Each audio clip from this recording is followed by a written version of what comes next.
here with the furryfamilycoach.com. I am here. We are on day 4. We are already on day 4 of our journey to raw.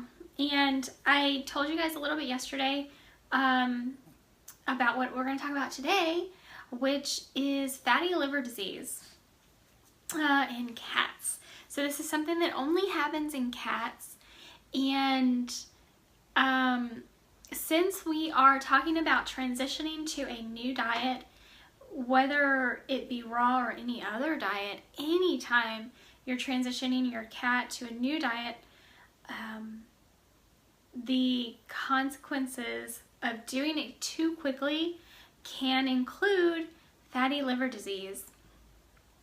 And this is pretty serious, so I wanted to dedicate an entire video to it, just so we don't glaze over it. And for you guys who maybe only have dogs, stick with me because I'm going to talk a little bit, we're going to tie this into dogs, so stick with me on that.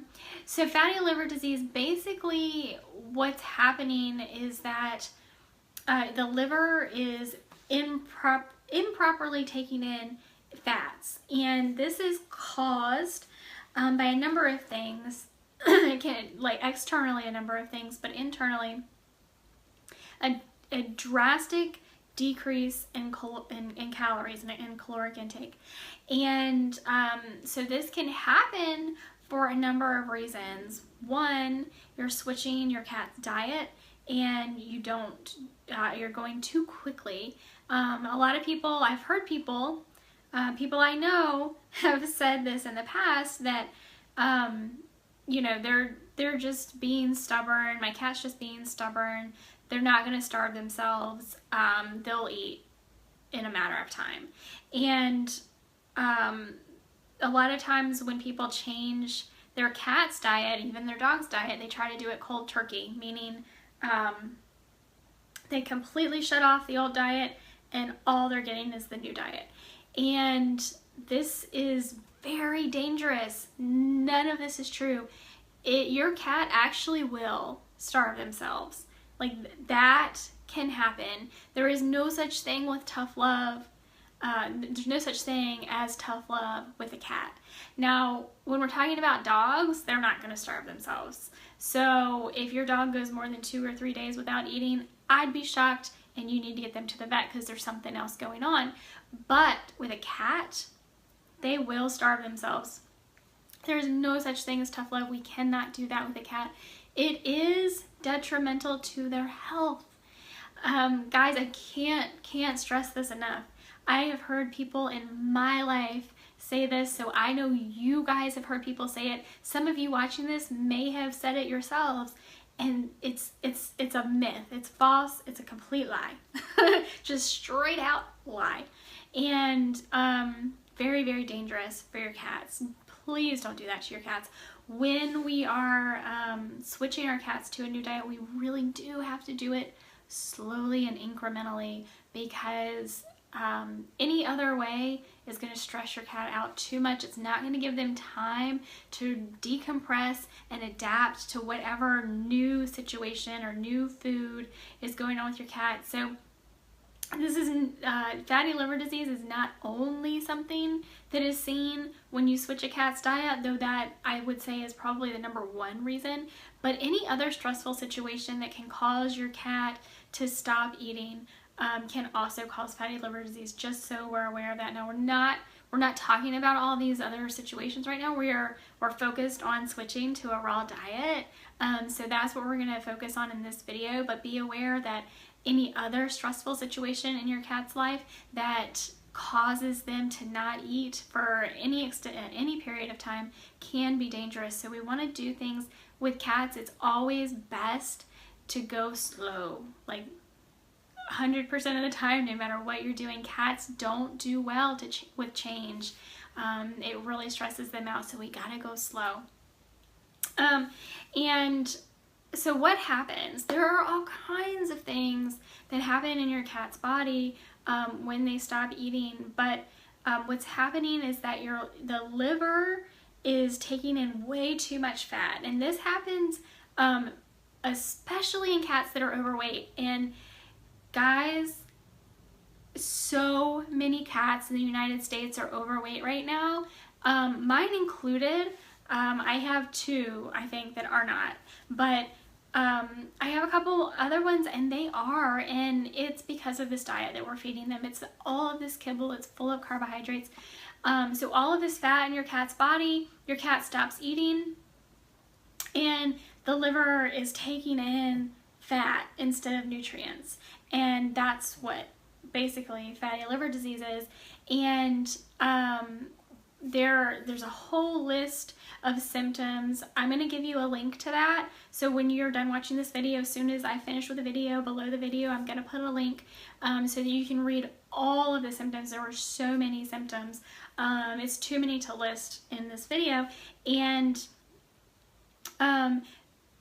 basically what can happen if you don't take action quickly enough, your cat's liver can start to shut down, and if you fail to take action at that point, your cat can die.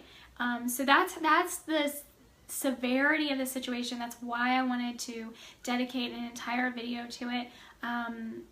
And what you have to do is get your cat to a vet. And depending on how long this has gone on, it can take several days for your cat to recover, and your cat will need 24-hour supervision, so they might be admitted into an emergency vet hospital if your regular veterinary hospital does not have overnight care.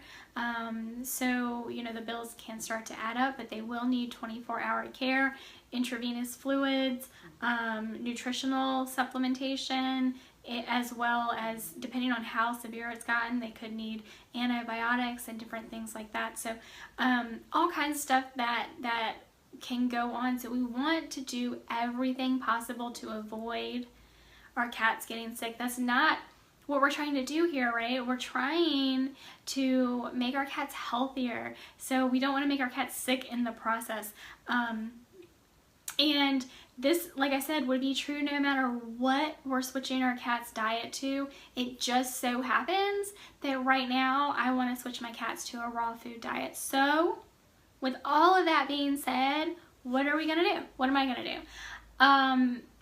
My cats love their kibble, and that is the primary source of all of the carbohydrates, though a lot of the wet foods also have lots of carbohydrates in them as well.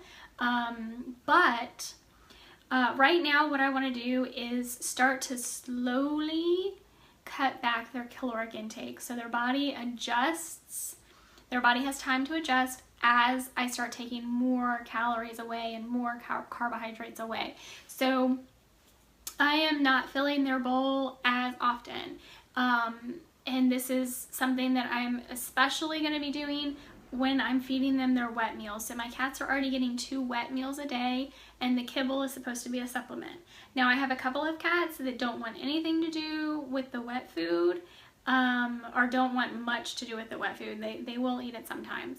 And they would prefer their kibble. So what I'm doing is, when they get wet food, the kibble comes up, and they are going to have access to their wet food only for a number of hours. I believe, and this is going to vary for you guys when you're doing it, depending on how much time you have, but try to feed your cats when you're going to have the most amount of time to not have kibble down. So for instance, if you get up in the morning and you have a routine and you want to put kibble back down before you leave for work, then feed your cats first thing when you wake up with their wet food and pick up their kibble, and don't put their kibble back down until you leave for work.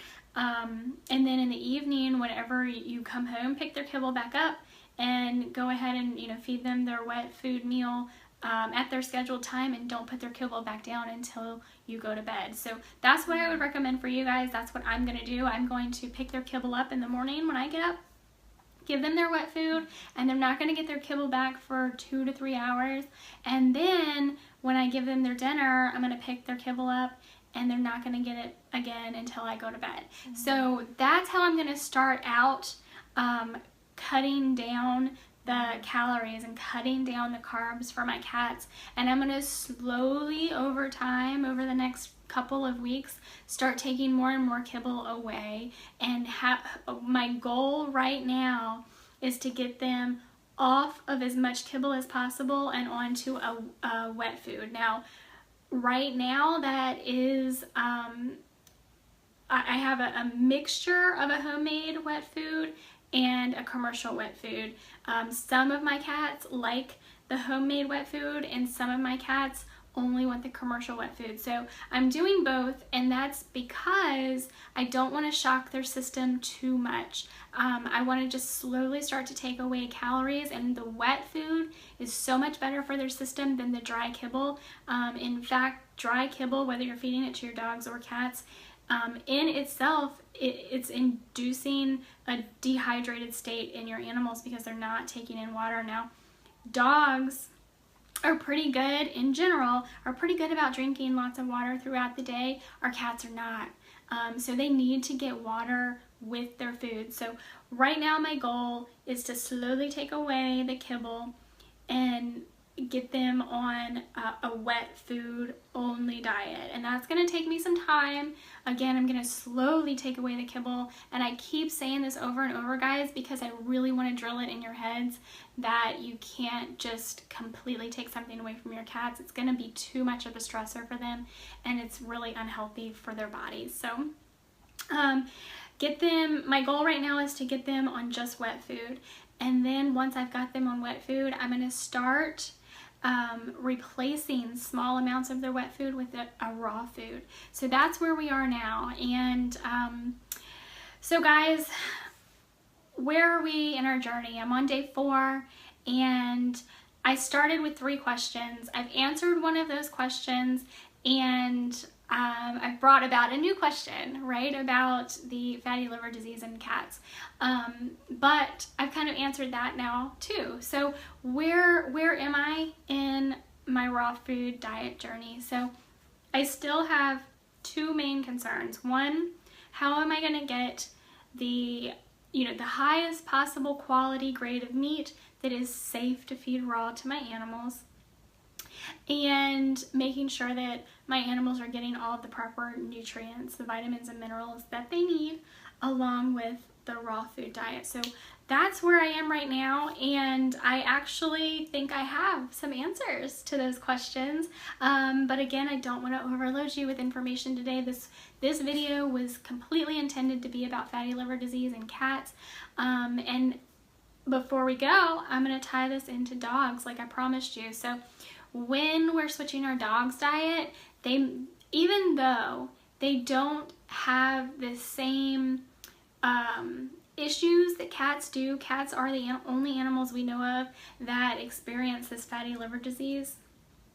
I believe it's called hepatic lipidosis. There you go.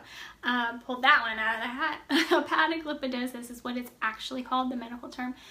So dogs don't experience this. However, their digestive systems still don't appreciate abrupt changes. So when we are switching our dog's food over to a raw diet, or any diet, by the way, anytime you switch your dog's food, you still want to do it slowly. You want to take away part of the food that they're currently eating and add in that amount of food from the new whatever product of food you're giving them. In this case, it's going to be a raw food. So also, guys, my dogs are so much more fat adept than my cats, and by that I mean that they receive very few carbohydrates in their diet currently, as compared to my cats. My dogs run on lots of healthy protein, organ meats, some veggies, and a very, very small amount of carbohydrates. So they are much more fat adept than my cats. So I'm actually at a point where I feel like we can start switching my dogs over to a raw diet.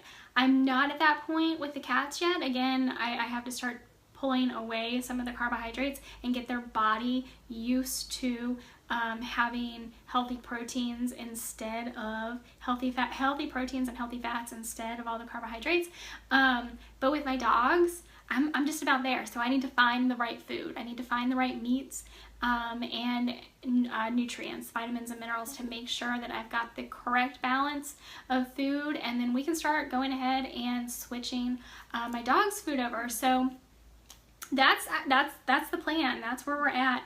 I'm gonna start pulling away some of the carbs from my cats, and then I'm gonna get to show you very soon in the next few days us starting to switch the dog's food over to a raw diet. So that's where we are, guys, and please stay with me. If you already feed your dogs raw, please reach out to me, comment below this video, or send me a private message if you're more comfortable doing it that way. I would really love to talk to you. I'd really love to know how you got to raw. And if you are interested in finding out more about switching your dog's or cat's diet, go ahead and comment below, or private message me again if that's how you're more comfortable doing it. I would love to help you along in doing that. Even if you're not ready to go raw, but you do want a healthier option for your pets, I'd love to help you out with that as well. Again, if you want to learn more about hepatic lipidosis, I hope I said that right, or also known as fatty liver disease in cats, especially all the symptoms, guys. I didn't have time to go over all the symptoms. I'm going to put a link below this video. Go check it out and read all about it, and I will see you guys here in the next video.